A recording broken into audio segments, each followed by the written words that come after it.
እሺ ከእያንዳንዳችን ጋር ሰይጣን የለም ወይስ አለ? አንተ አለ ብለህ ነው የምታምነው። እኔን አይመለከትም። በደም ስራችሁ ውስጥ ሁላችሁም ሰይጣን አለ ብሎ ስላለ ሁሉም አለ እኔም አለብኝ ብሎ ስላመነ ሰው የሆነ ጥፋት ሲያጠፋ አስጨርሰኛል። የአንተን አስተምሮ እኔ ላይ ጫነዋ አይመለከተኝም። የአንተ አስተምሮ አንተ ጋር ነው የሚቆየው። ሁላችንም ደም በሰውነታችን እንደሚዞር ሰይጣን ደማችን ውስጥ አለ ብሎ መሐመድ ያለው እሱ ነው። ስለዚህ እኔን አይመለከትም። አንተም አለብህ ወይ ሲባል አሁን የለም ያለ ብቻና የኔ ላይ ያለው ሰይጣን እኔ ላይ ያለው ሰይጣን ግን ለመልካም ነው የሚያዘኝ ያለው እናንተ አስተምሮ ነው። እኔ ሰይጣን አለብኝ ሰይጣኔ መልካም ያሰራኛል ብዬ አላምንም። አየህ፣ ስለዚህ እናንተን ወደኛ ታምጣው ቀጥል። አሁን ለምሳሌ እሺ ቤተኛው እምነት ይሁን ከፈለከ ያው በእኔ እምነት በለው የሆነ ወንጀል የሆነ ኃጢአት ስንሰራ ሰይጣን አሳስቶኛው እንላለን።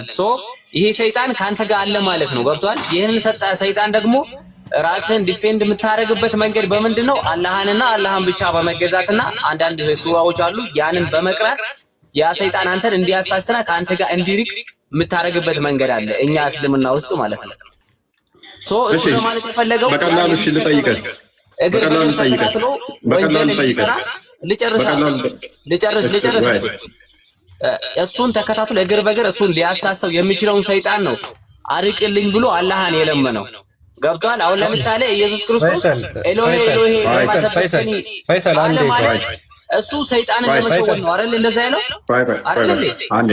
አንዴ ክርስቲያን ፈይሰል አንዴ ተረጋጋና ሳይር ቡኻሪ 86 አንዴ ክፈትልኝ። በደንብ አስተውል ወንድማችን። አንድ ጥያቄ ብቻ ልጠይቅህ። ረመዳን ቀን ሰይጣን ይታሰራል ብለህ ነው የምታምነው? በደንብ ነው። ስለዚህ በረመዳን ቀን የትኛውንም ሙስሊምን አይነካም ብለህ ነው የምታምነው? አይነካም። ቅድም እኮ ነግሬህ ነበረ። ሁሉም ዋሪ 3286 ማንንም አይነካም ሰይጣን ብለህ ነው የምታምነው? አይደለም አካል ጉዳተኞች አይታሰሩም ብያለሁ። ማስረጃ ታመጣለህ? ሰው ልጅ አይሳሳትም ማለት አይደለም። አካል ጉዳተኞች አይታሰሩም የሚል ማስረጃ ቀጣይ ታመጣለህ። ሁላችሁንም ለምሳሌ አንድ ያዘው ክርስቲያን። ስለዚህ በረመዳን ቀን ሰው ሊወልድ ይችላል አይችልም? በረመዳን ቀን እንዴት አይወልድም? የዛን ቀን ሰይጣን ሊነካው ይችላል አይችልም? የዛን ቀን ህፃኑን ሊቆነጥጠው ይችላል ሰይጣን? እሱን አላህ ነው የሚያውቀው። ክፈታው መረጃው ካላህ ይልቅ እኔ እንደማቅና ላስተምርህ። The prophet said, when any human being is born, Satan touches him at both sides of the body with his two fingers.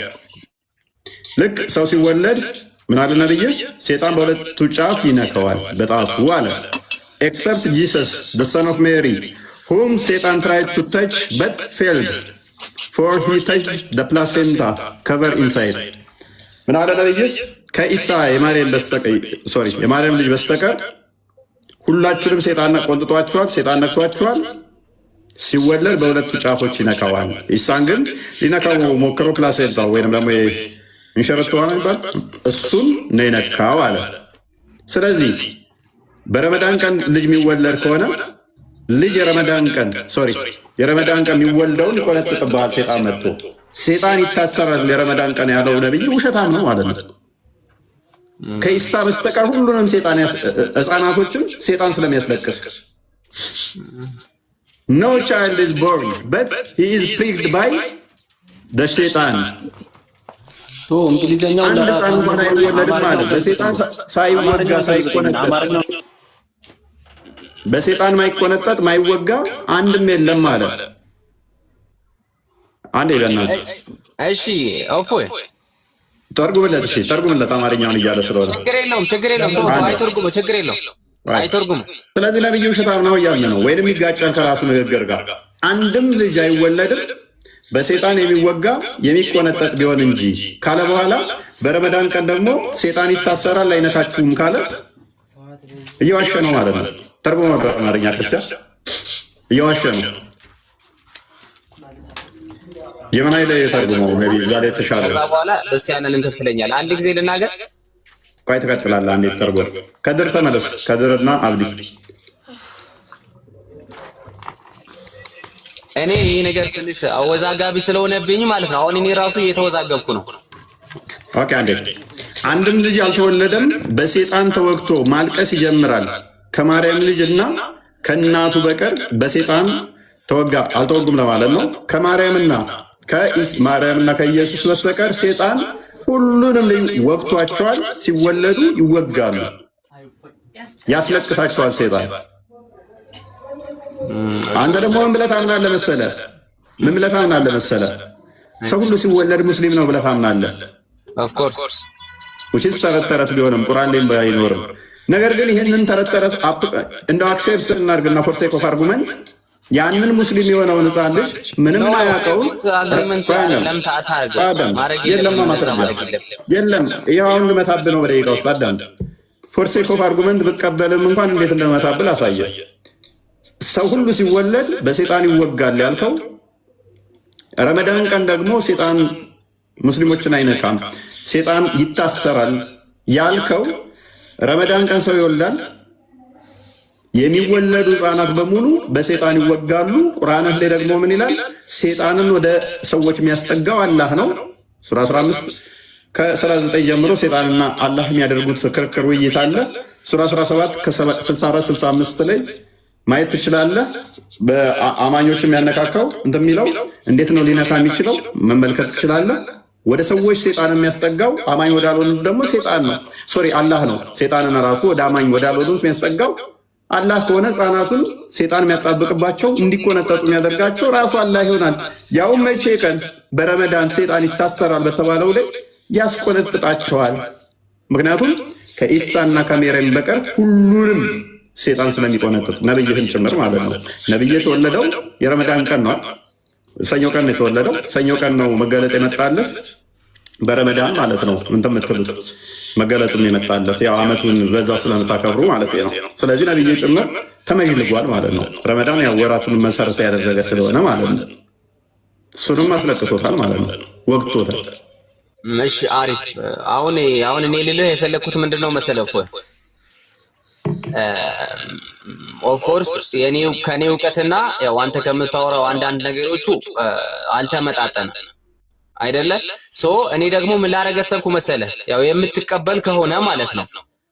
አሁን ለምሳሌ እዚህ ጋር ንጽጽር ከሚያደርጉ ልጆች ጋር ሞር ዲፕ ናውሌጅ ካላቸው ልጆች ጋር ማለት ነው። ስለ አንተ ትሻላለህ መስጠረጠረት ላይ ነው።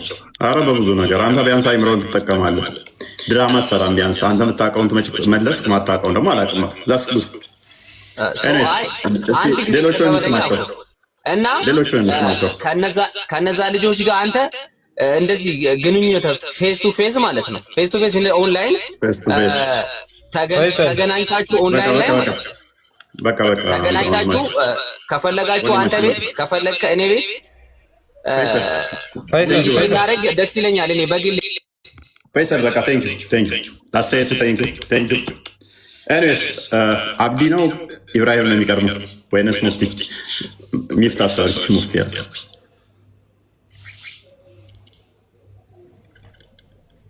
ቀጥሉ፣ አስቀጥላቸው ክርስቲያን። ኦኬ አብዲ ያለ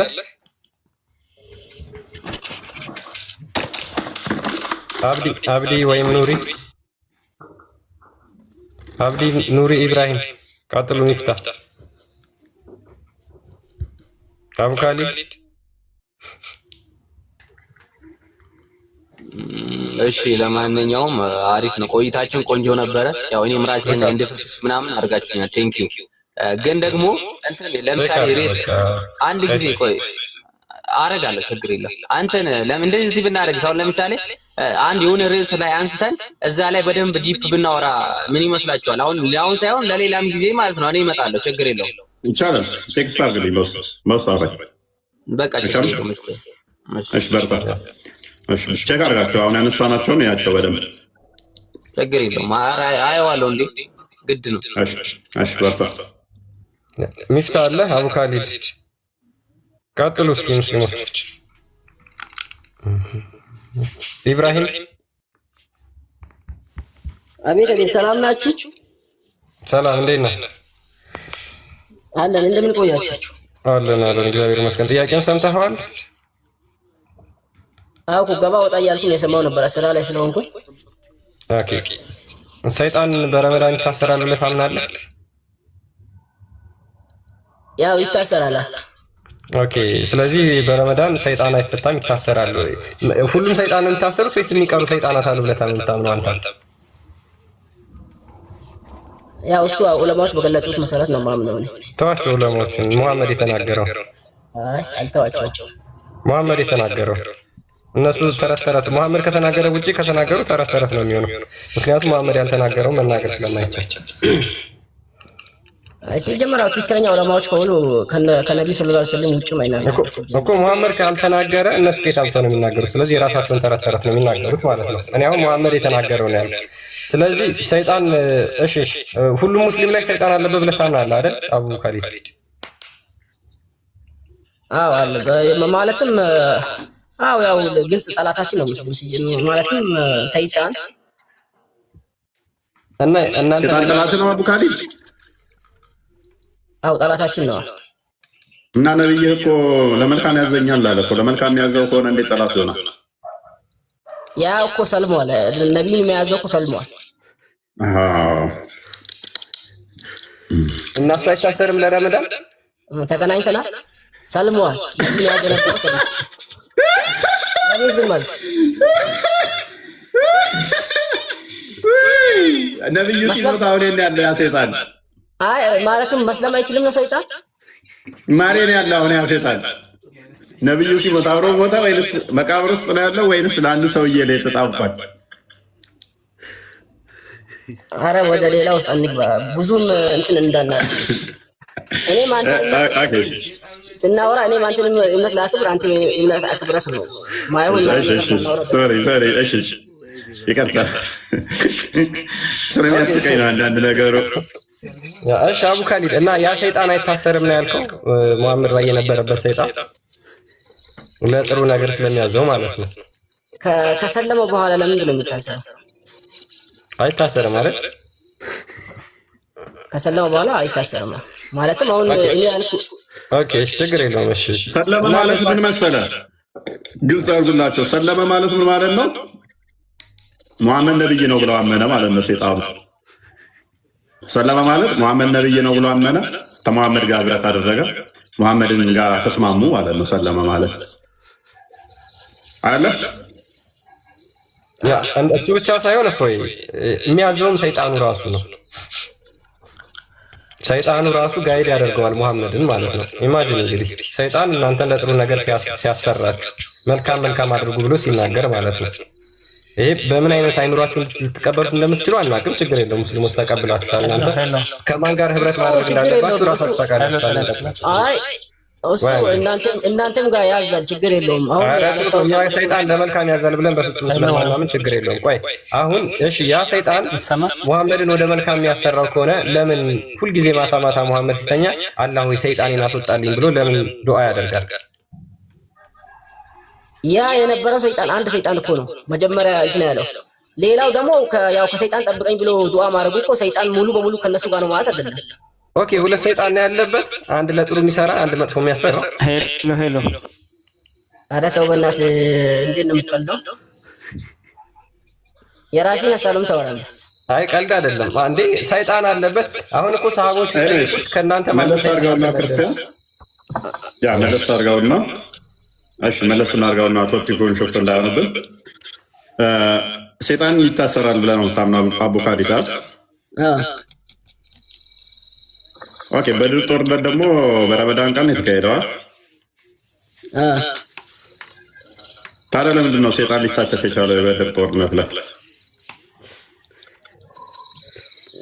ማለትም አንድ ነገር አለ። አሁን ሰይጣን ታሰረ ማለት እኔ ነፍስያዬ ራሱ የሰውን ልጅ በነፍስ የራስህ ስሜት ያሳስታል። አንድ በዚህ መውሰድ ይቻላል። የሰው ልጅ የሰው ልጅ ነው እና ይሳሳታል። አንድ በል ሁለተኛ ደግሞ አሁን ከአላህ ሌላ ከሙስሊሞች ሌላ የሚያመልኩ ሰዎች መጀመሪያውን ትእዛዙ ያው አሁን ምሳሌ በእኔ እምነት የአንተ እምነት ሊቀደም ብዬ ነው የማምነው። አንተ ምንም እንደምትለው ከእስልምና ውጭ ሌላ እምነት ውሸት ነው የምንለው። ያን ውሸት ደግሞ እንዲተገብሩ የሚያደርገው ምንድነው? ሰይጣን ነው። ስለዚህ ያ ሰው በእነሱ ላይ የሆነ እንትን ወይ የሆነ ተንኮል ቢሰራ የሆነ በደል ቢሰራ ያው ዝም ብላችሁ የሚል ህግ የለም። ራሳቸውን ለመከላከል ያደረጉን ነገር ነው።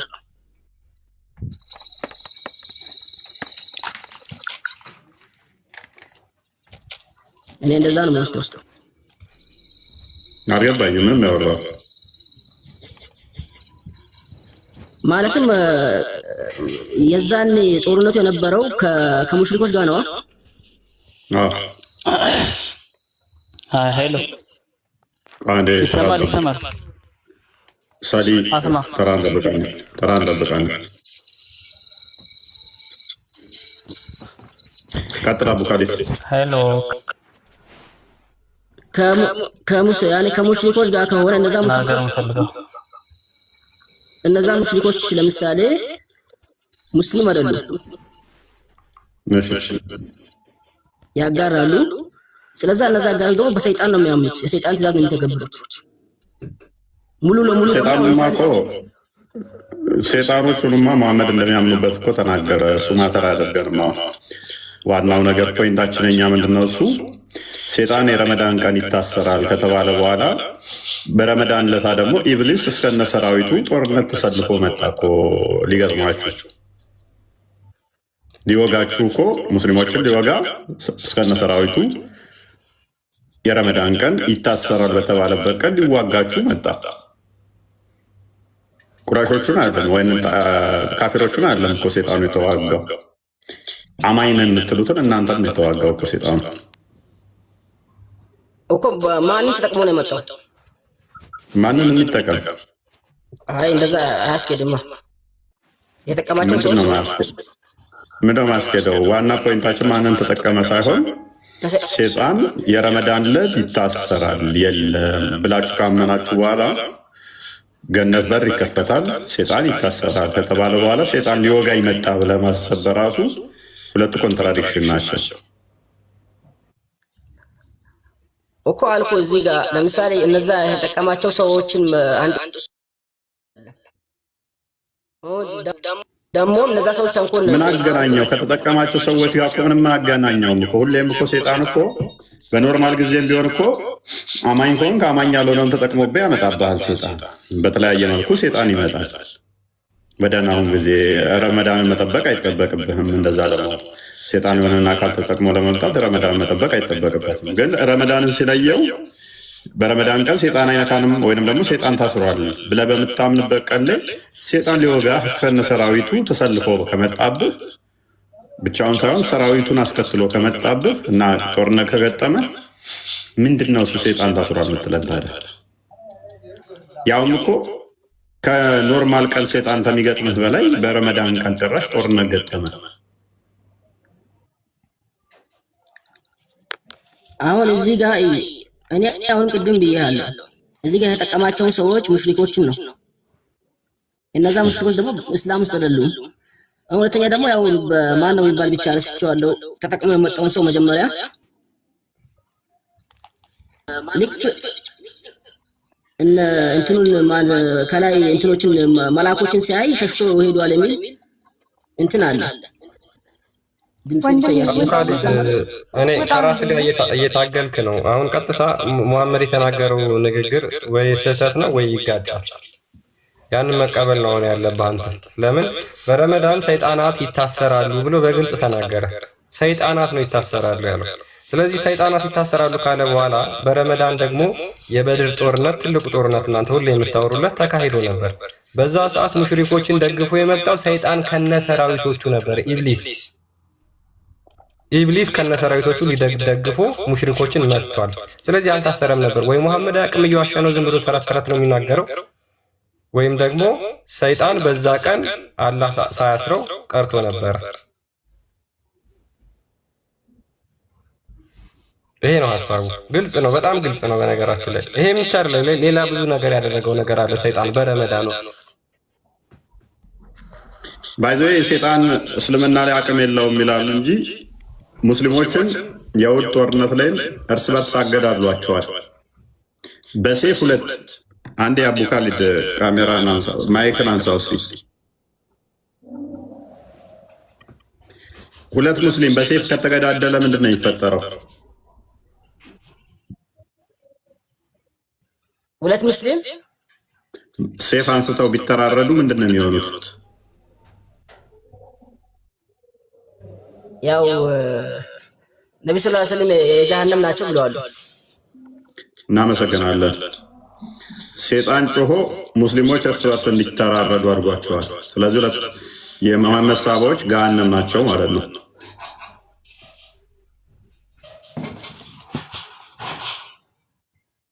በምን ሁለት ሙስሊም ተተገዳደለ እርስ በርሱ ሁለቱም ገዳይም ሟችም ገሃነም ይገባሉ ብሏል። ሴጣን ይናርጓቸዋል። ሌላኛው ኢብን የመሐመድ ጥርስ የተሰበረው በሴጣን ጩኸት የተካሄደ ለታ ነው እና ዋና ፖይንታችን ግልጽ ነው። መለስ እናድርገውና አሁንም ሴጣን ምንም እንኳን የታሰረ ቅድም ከሰማችሁ አካል ጎደሎ ይቀራል ይላሉ። ሽማግሌው ሼባው ሴጣን ሲቀር ይላሉ። አንድም እንደዛ ሚል አክቹዋሊ አላየው። ሴጣኖች ይታሰራሉ ነው ያለው መሐመድ። ሴጣኖች ይታሰራሉ፣ የገነት በር ደግሞ ይከፈታል፣ የሲኦል ደጆች ይዘጋሉ ነው ያለው። ጦርነቱ የተካሄደው ደግሞ በዚሁ በረመዳን ቀን ከመዲና መካ መጥቶ ወጋቸው ማለት ነው። ክርስቲያን ቀጥለሽ ማይክ አንስታ ሜቢ ሀዲሱን ላሳያቸው። እስካሁን ያወራንበትን ሀዲስ በእርግጥ ሙስሊሞች በሙሉ ያውቁታል፣ ግን ለማያውቁት ክርስቲያኖች ካለ ግልጽ ነው። እኔ አሁን ከዚህ ባጭሩ መረዳት የምትችሉት ምንድነው? መሐመድ ሐሰተኛ ነብይ ነው። በቃ ባጭሩ የሚያስረግጠው ያንን ስለሆነ ማለት ነው። ምክንያቱም ወይ የሚናገረው ምንም መገለጥ አይደለም። አሁን እዚህ ጋር ቡሃሪ 3277 ላይ ነው አቡ ሁረይራ እንደተረከው ይላል አላህ ሜሴንጀር ሰይድ ያለ መልእክተኛ የተናገረውን when the month of Ramadan comes የረመዳን ወር ሲመጣ the gate of paradise are open የጀነት በሮች ይከፈታሉ and the gate of hell are closed የጀሃነም ሳፍ ደግሞ በሮች ይዘጋሉ and the devils are chained ሰይጣናት ደግሞ ይታሰራሉ። ኦኬ ሰይጣናት የሚታሰሩ ከሆነ በበድር ጦርነት በረመዳን ወቅት የተደረገው ሙሽሪኮችን ደግፈው ሰይጣን ከነሰራዊቱ የመጣው ለምንድን ነው? አውሩ ኢብራሂም ማሂር ኢብራሂም ኢላሂ ቀጥሉ እስኪ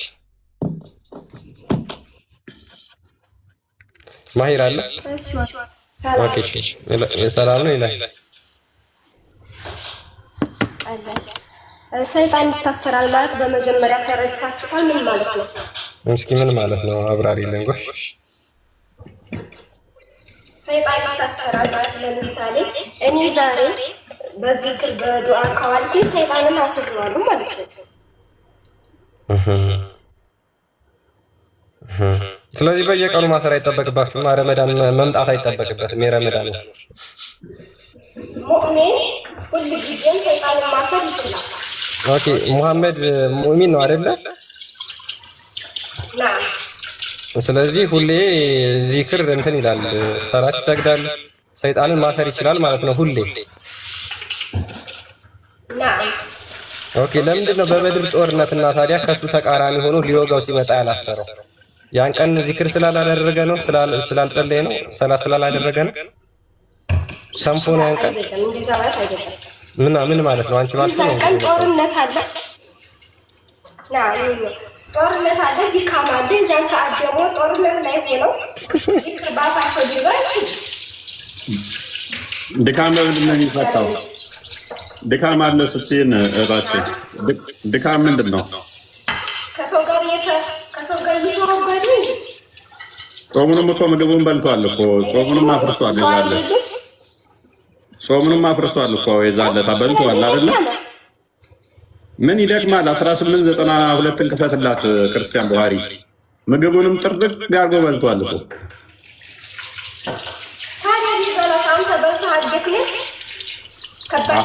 ታዲያ ምንድን ነው ጾም ምናምን ሌሊት ሲበላ ያድራል። የዛለታ ደግሞ መንገድ ላይ ሁሉ በልቶታል። የሰው ልጅ ይደክማል። በደከምንበት አጋጣሚ ሸይጣን ደግሞ ይጠቀምብናል ማለት ነው። ስለዚህ መሐመድ ተጠቀመበት ሴጣን እያልሽ ነው። እናመሰግናለን። ደክሞ